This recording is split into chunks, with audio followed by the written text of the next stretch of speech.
Dusk by Saki. Norman Gortsby sat on a bench in the park, with his back to a strip of bush-planted sward fenced by the park railings, and the row fronting him across a wide stretch of carriage drive. Hyde Park Corner, with its rattle and hoot of traffic, lay immediately to his right. It was some 30 minutes past 6 on an early March evening, and dusk had fallen heavily over the scene. Dusk mitigated by some faint moonlight and many street lamps. There was a wide emptiness over road and sidewalk, and yet there were many unconsidered figures moving silently through the half-light, or dotted unobtrusively on bench and chair, scarcely to be distinguished from the shadowed gloom in which they sat. The scene pleased Gortsby and harmonized with his present mood. Dusk, to his mind, was the hour of the defeated.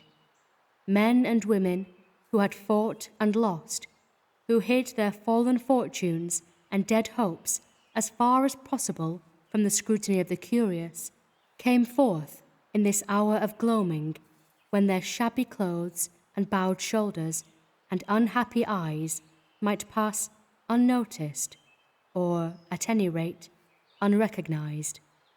A king that is conquered must see strange looks.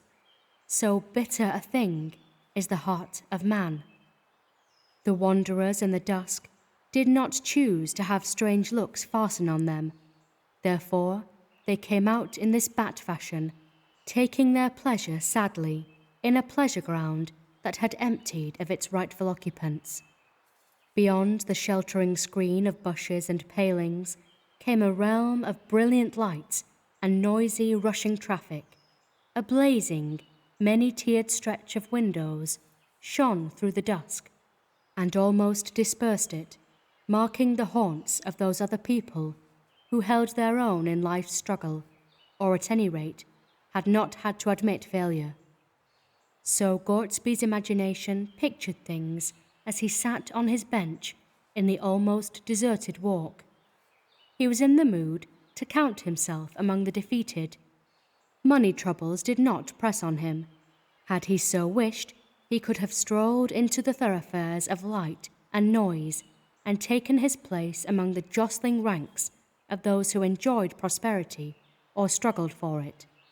He had failed in a more subtle ambition, and for the moment he was heart-sore and disillusionized, and not disinclined to take a certain cynical pleasure in observing and labelling his fellow wanderers as they went their ways in the dark stretches between the lamplights. On the bench by his side sat an elderly gentleman with a drooping air of defiance that was probably the remaining vestige of self-respect in an individual who had ceased to defy successfully anybody or anything. His clothes could scarcely be called shabby, at least they passed muster in the half-light, but one's imagination could not have pictured the wearer embarking on the purchase of a half-crown box of chocolates or laying out 9p on a carnation buttonhole. He belonged, unmistakably, to that forlorn orchestra to whose piping no one dances. He was one of the world's lamenters who induce no responsive weeping. As he rose to go, Gortsby imagined him returning to a home circle where he was snubbed and of no account, or to some bleak lodging where his ability to pay a weekly bill was the beginning and end of the interest he inspired. His retreating figure vanished slowly into the shadows, and his place on the bench was taken almost immediately by a young man, fairly well dressed, but scarcely more cheerful of mien than his predecessor. As if to emphasize the fact that the world went badly with him, the newcomer unburdened himself of an angry and very audible expletive as he flung himself into the seat. "You don't seem in a very good temper," said Gortsby, judging that he was expected to take due notice of the demonstration.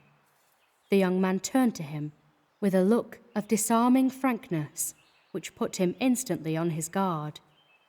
"You wouldn't be in a good temper if you were in the fix I'm in," he said. "I've done the silliest thing I've ever done in my life." "Yes?" said Gortsby dispassionately.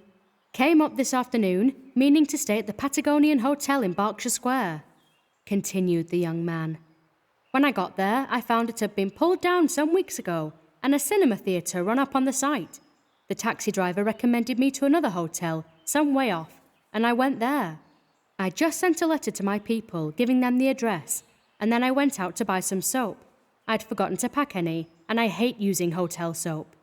Then I strolled about a bit, had a drink at a bar, and looked at the shops, and when I came to turn my steps back to the hotel, I suddenly realised that I didn't remember its name, or even what street it was in. There's a nice predicament for a fellow who hasn't any friends or connections in London. Of course I can wire to my people for the address, but they won't have got my letter till tomorrow. Meantime, I'm without any money. Came out with about a shilling on me, which went in buying the soap and getting the drink, and here I am, wandering about with 2p in my pocket and nowhere to go for the night." There was an eloquent pause after the story had been told. "I suppose you think I've spun you rather an impossible yarn," said the young man presently, with a suggestion of resentment in his voice. "Not at all impossible," said Gortsby judicially. "I remember doing exactly the same thing once in a foreign capital, and on that occasion there were 2 of us, which made it more remarkable. Luckily, we remembered that the hotel was on a sort of canal, and when we struck the canal, we were able to find our way back to the hotel." The youth brightened at the reminiscence. "In a foreign city I wouldn't mind so much," he said. "One could go to one's consul and get the requisite help from him. Here, in one's own land, one is far more derelict if one gets into a fix. Unless I can find some decent chap to swallow my story and lend me some money, I seem likely to spend the night on the embankment. I'm glad, anyhow, that you don't think the story outrageously improbable." He threw a good deal of warmth into the last remark, as though perhaps to indicate his hope that Gortsby did not fall far short of the requisite decency. "Of course," said Gortsby slowly, "the weak point of your story is that you can't produce the soap." The young man sat forward hurriedly, felt rapidly in the pockets of his overcoat, and then jumped to his feet.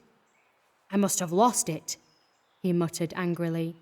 "To lose an hotel and a cake of soap on one afternoon suggests wilful carelessness," said Gortsby, but the young man scarcely waited to hear the end of the remark. He flitted away down the path, his head held high, with an air of somewhat jaded jauntiness. "It was a pity," mused Gortsby. "The going out to get one's own soap was the one convincing touch in the whole story, and yet it was just that little detail that brought him to grief. If he had had the brilliant forethought to provide himself with a cake of soap, wrapped and sealed with all the solicitude of the chemist's counter, he would have been a genius in his particular line. In his particular line, genius certainly consists of an infinite capacity for taking precautions." With that reflection, Gortsby rose to go. As he did so, an exclamation of concern escaped him. Lying on the ground by the side of the bench was a small oval packet, wrapped and sealed with the solicitude of a chemist's counter. It could be nothing else but a cake of soap, and it had evidently fallen out of the youth's overcoat pocket when he flung himself down on the seat. In another moment, Gortsby was scudding along the dusk-shrouded path in anxious quest for a youthful figure in a light overcoat. He had nearly given up the search when he caught sight of the object of his pursuit, standing irresolutely on the border of the carriage drive, evidently uncertain whether to strike across the park or make for the bustling pavements of Knightsbridge. He turned round sharply, with an air of defensive hostility, when he found Gortsby hailing him. "The important witness to the genuineness of your story has turned up," said Gortsby, holding out the cake of soap. "It must have slid out of your overcoat pocket when you sat down on the seat. I saw it on the ground after you left. You must excuse my disbelief, but appearances were really rather against you. And now, as I appealed to the testimony of the soap, I think I ought to abide by its verdict. If the loan of a sovereign is any good to you." The young man hastily removed all doubt on the subject by pocketing the coin. "Here is my card with my address," continued Gortsby. "Any day this week will do for returning the money, and here is the soap. Don't lose it again, it's been a good friend to you." "Lucky thing you're finding it," said the youth, and then, with a catch in his voice, he blurted out a word or two of thanks, and fled headlong in the direction of Knightsbridge. "Poor boy, he as nearly as possible broke down," said Gortsby to himself. "I don't wonder either. The relief from his quandary must have been acute. It's a lesson to me not to be too clever in judging by circumstances." As Gortsby retraced his steps past the seat where the little drama had taken place, he saw an elderly gentleman poking and peering beneath it and on all sides of it, and recognized his earlier fellow occupant. "Have you lost anything, sir?" he asked. "Yes, sir, a cake of soap."